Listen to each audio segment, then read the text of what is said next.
You know, we're in negotiations constantly with those agents to bring bigger names here. Hi, I'm Sharee Harris with Fathom Realty, and today we're talking to Darillyn from Liberty Entertainment. She's been part of bringing a lot of entertainers to our community. Martina McBride, Vegas McGraw, Due West, some stuff even for like our summer games, Washington County Fair, Ironman. So she's just really involved in the community, bringing entertainers here. Well, welcome. Thank you for joining me, Darillyn. Thank you for having us. So, first off, I just want to know, someone who's never heard of Liberty Entertainment, what would you tell them? There's probably a lot of them because we're newer to town. The name is newer. So I was born and raised in southern Utah. I lived in the Washington fields back when they were actually fields. Okay. Our closest neighbor was like a half a mile down the road, so we grew up with lots of animals, and we've been in St. George for a long time. Love it. Love the weather here.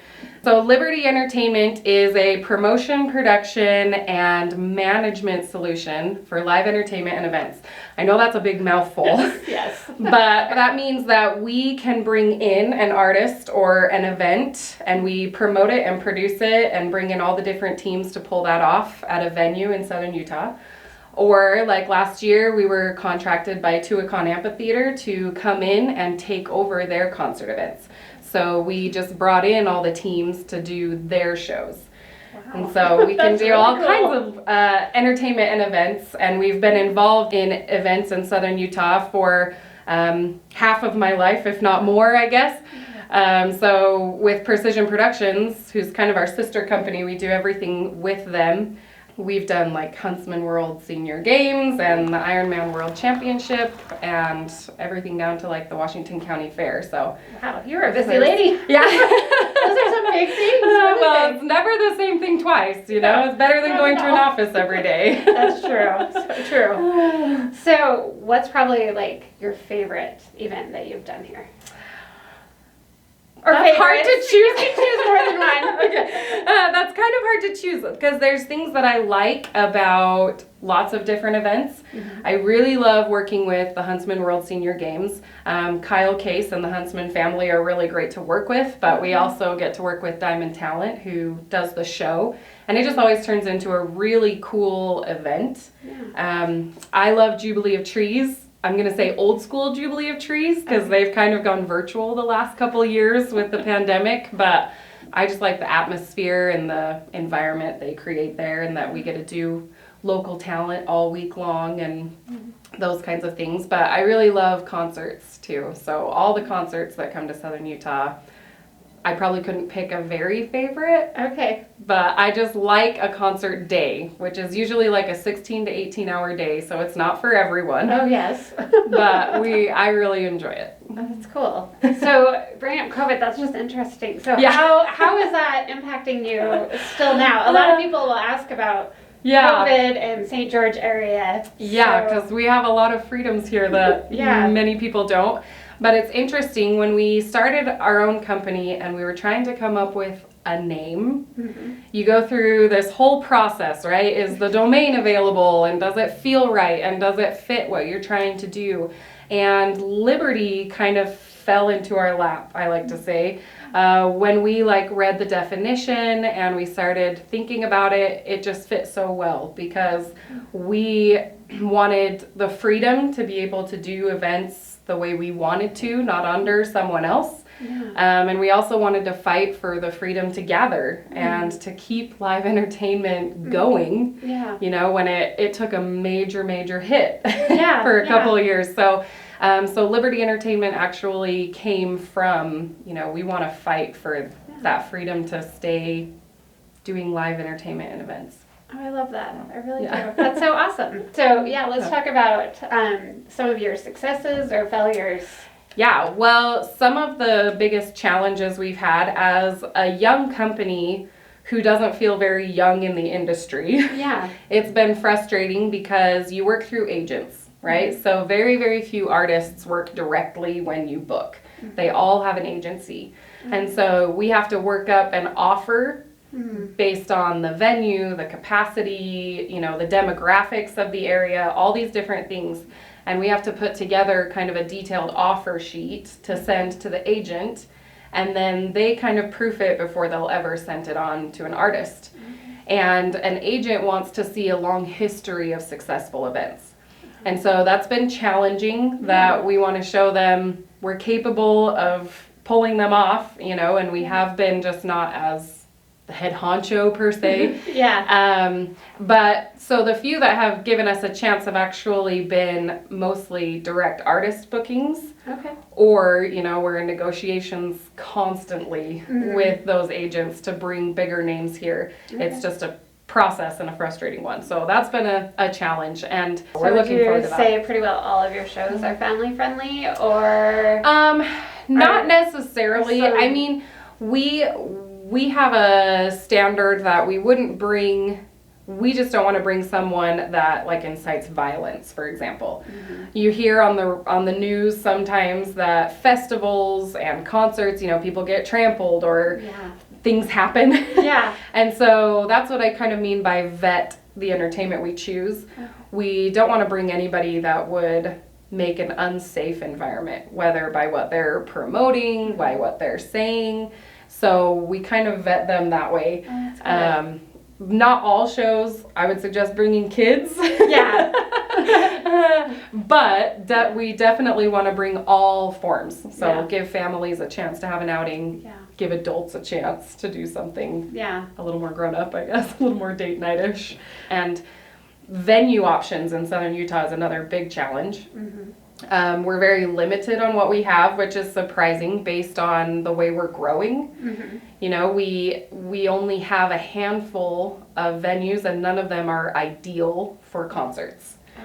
And so St. George definitely needs something bigger, and that's definitely a goal of Liberty Entertainment, to have a venue someday that is actually built for live entertainment. Some of our successes have definitely been the shows that we pulled off last year.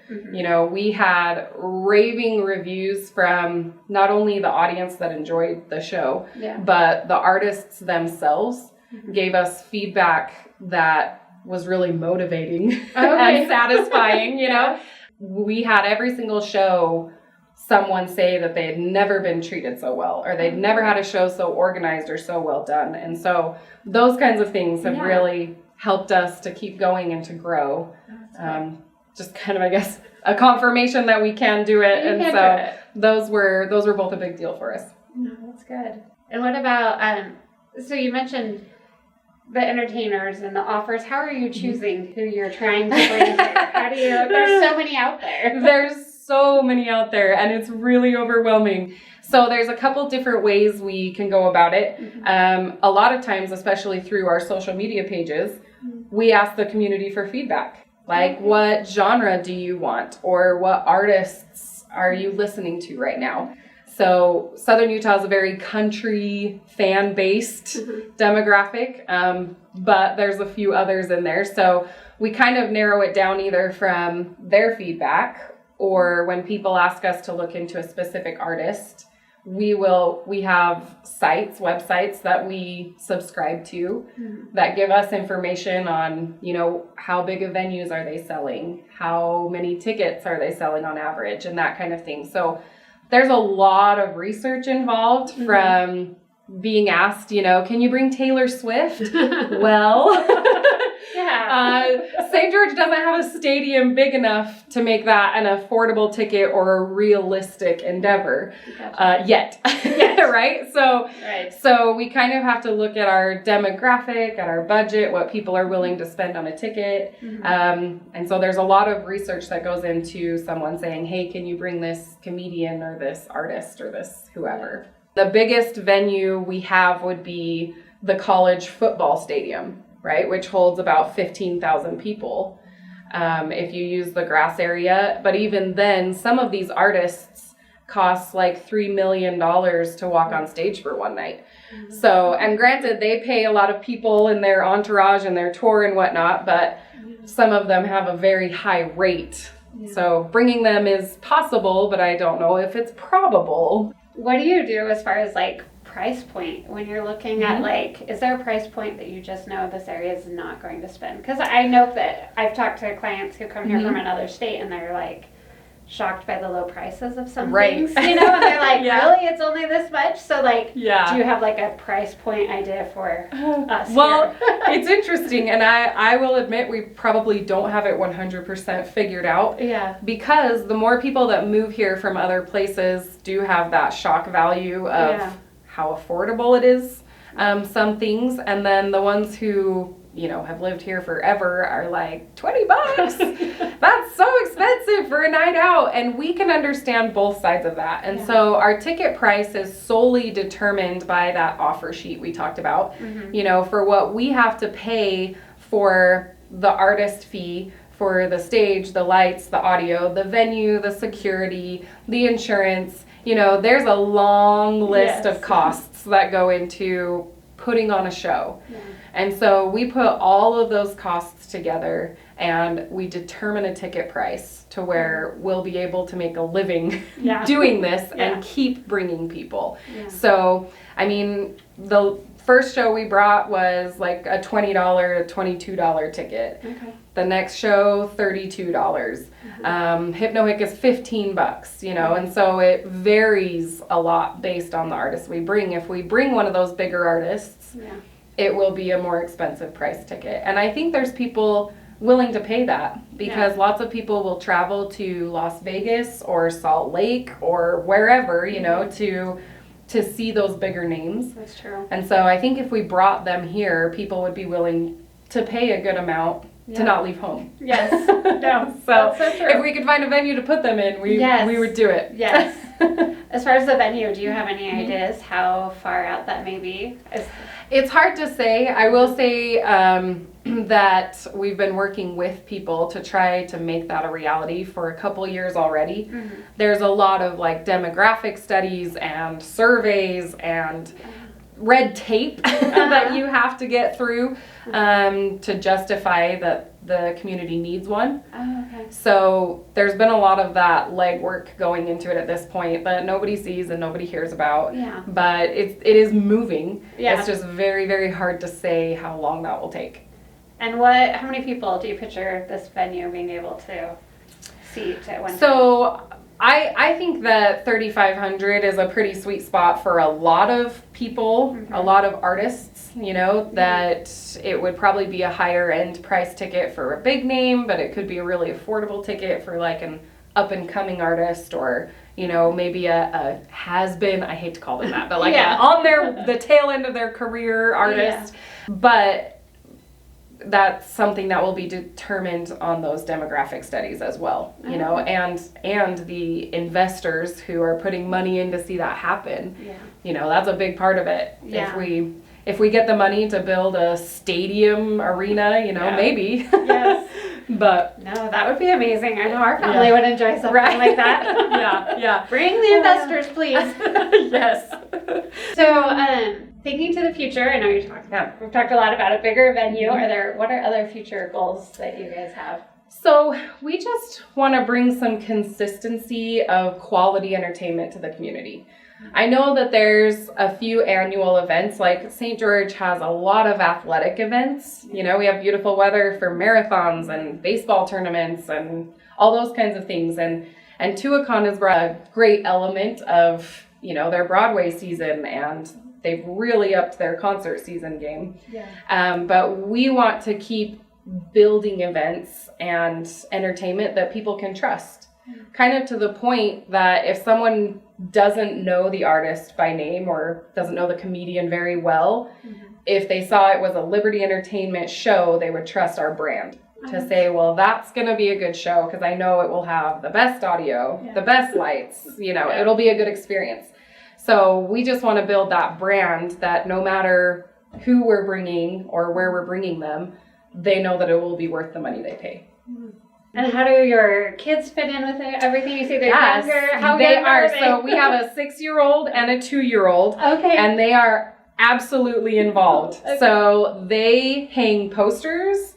They have swag that they wear to school. You know, we We are a sponsor of our son's elementary school, and so he has a banner there that he loves to see every day.